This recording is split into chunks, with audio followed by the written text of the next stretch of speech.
Shallow blink, a deep breath, the loudest sound she'll make all day, the one that will never be heard. Well, only by her with the midnight coat. Every day continues. Nothing looks wrong to the average pony. And why would it? They aren't very observant to begin with. They notice nothing. Celestia, with her bright white coat and harsher radiance, chatters among them. She does so as if she could lower herself to their level and call herself a pony. No longer content with what she is, she tries to forget, and Luna tries to talk. It's simple, right? Think of what to say. Open her mouth. Speak. Keep her voice level, steady, and audible. Only it wasn't simple. Don't talk had become can't talk. Her mind swarmed with details of the lengthy, meaningless everyday. All the little sorrows and joy that bathed in the air around her. Everything sparkled like glass, so obvious, unlike her, noticeable. Each day was brighter, each night shunned even more, each star a curse. There was a mouth open. That was Celestia. Talk, talk, talking, smiling, welcoming. Whatever they want her to be, she was. She was the sun. And she burned bright enough to leave a mark, and to blind those who did not know better. It wasn't that Luna didn't know what to say. She was wholly sure of that, having dwelt on the matter as hallways passed her eyes, and another pony passed her like a ghost. Or maybe, the mortal had been more like the furniture they saw her as, present, but unimportant. What need was there to pay any attention to her? She knew exactly what she wanted to say. Always, always when she had spoken well. But she knew everything that had to be said, each syllable that would sound like thunder to her own ears, even if it were but a whisper. That is what made it difficult. She could see the road before her. Going in blind would be far, far easier. She sits next to Celestia on the forgotten throne, half the room of stone, sharp angles and dull hues in a neat tomb, imperial beyond belief, majestic and properly suffocating, was gold, sun gold. She blinked in pain. Yellow flowers knew to keep soft. These banners bled. Her gaze dropped. Every crack on the floor swam in front of her. Every speck of dust made itself noticeable. Luna drew in a deep breath, just quiet enough not to come across as bored. The noble droned on, ill-chosen words falling from his lips and cluttering the air with their meaninglessness. Each utterance was hollow. Every pony stood on the side of gold, the only one they could see. They nodded, jewels gaudy. Celestia gave the noble a smile. He must have said something she liked, for Celestia always rewarded her sycophants. Luna's mind dipped beyond the noise. She knew her face bore a comforting, stoic look. Always thinking. She was surrounded by ponies. Alone. Alone was but a different way to spell peace for this dark mare. She shifted, quietly in her seat, 4 hooves quietly in front of her, slouching slightly. Luna looked distant, contemplative, maybe bored. Her mind screamed as she watched the mouth of the noble move. Each of his words was wasted, wasted, wasted.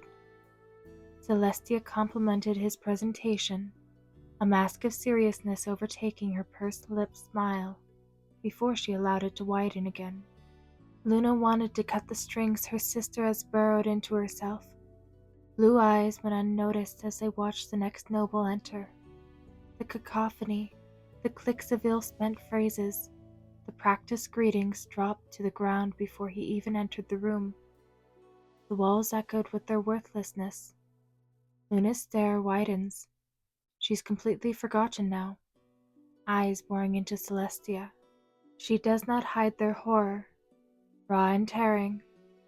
Celestia gives a kindly smile, veils of subject-centric thoughts narrowing her vision, as she is unaware of her shadow's distress, misery, panic. After all, it is not the princess, pretty, loved, popular, following the cues to make sacrifices. Luna watches as her sister bravely sacrifices the good of one for the mewling, silk-clad idiot's attention before her. One over many. It's the sun's way. So much so that Celestia had been willing to sacrifice living for the sake of merely existing. All for those who only ever wanted things from her, and would never truly know her. Was Luna not right to be sickened that her sister thought that this chained state was life, that Celestia did everything in her power to impress this so-called lifestyle upon Luna too? Speak, speak, speak, roars the thunder in her mind. Her vision swims. Every detail stands out, screaming and bright. The glitter of her sister's crown, the lace of her gown, the ever-free palace sparkles with the recent cleaning it has in honor of the new day. Slowly, Luna tears her gaze away from her sister. The far wall becomes her focus. Her heart is steady. This is every day, and she tries to only listen to that. It doesn't work. All the sounds and stray vowels that drift through the air find her ears. Luna almost blinks.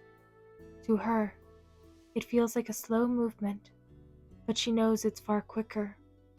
A faint tick, a twitch that passes the notice of others. Not a dream.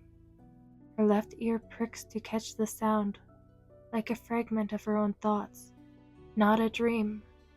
Luna remains impassive. She even yawns, but her blood feels cold. She can't tap Celestia, or do anything to catch her attention.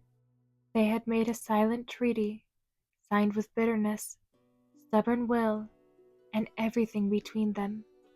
Luna still remembers the sound of the screams in their last fight that tore at the mere scraps the relationship had been in. They were Celestia and Luna, sisters in name only. Celestia ruled, and Luna's jaw twitches. 1 minute is over. Swallow. Blink. There's still many more to come. She watches them pass, noble after noble, with greed in their eyes and money behind their words.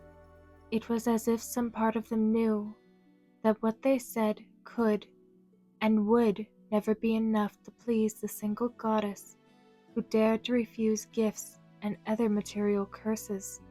Luna knew that they always came at a price, each whispering a curse of submission that Celestia would always accept. Oh, how her sister had rotted to a glassy-eyed creature under the countless yokes of mortal calls for her submission to their will. How ill the wrongness of it made Luna feel. They sold their charity to the mare, who sat on gold and gave her smile freely to every pony, cheapening it to the low price of being meaningless to all. Luna only smiled in memories, mirth only left over from distant recollection of youth. Happiness and words, all superficial things to be bought and sold for nobles. Her ponies, who after a long winter that plagued them finally had both restored to them. Luna felt anger rising in her throat. She bowed her head, parting her lips. Her mind overflowed with each declaration that would never be till only her own heartbeat filled her throat. She murmured nothing, eyes under her thick mane, which flowed about her face wild, aware. Her eyes were blue-green, like neither the earth nor heavens, but somewhere in between. They saw all these ponies did, were like the ink of purity in the new world of the united tribes, bright paint to illuminate every misdeed witnessed and falsehood spread. Luna had unbelievably tired eyes. Her mad eyes twitch once before calming enough to pass unnoticed. Luna's head rises up, mane falling to her side with more sound than she can muster. A natural regality is in the pose of the Dark Sister, one the mortals have never been able to erase from her. She sits, always watching. Luna thinks of herself as a mighty raven, to her sisters praised an overcaressed dove. The noise drones on, polluting the castle background her mind has long wandered from. The indigo mare's feathers rustle, her posture slackens somewhat. Swallow. Luna's muzzle twitches. Blink. Celestia's bright, hollow voice summons the next noble, and Luna's silent war rages on.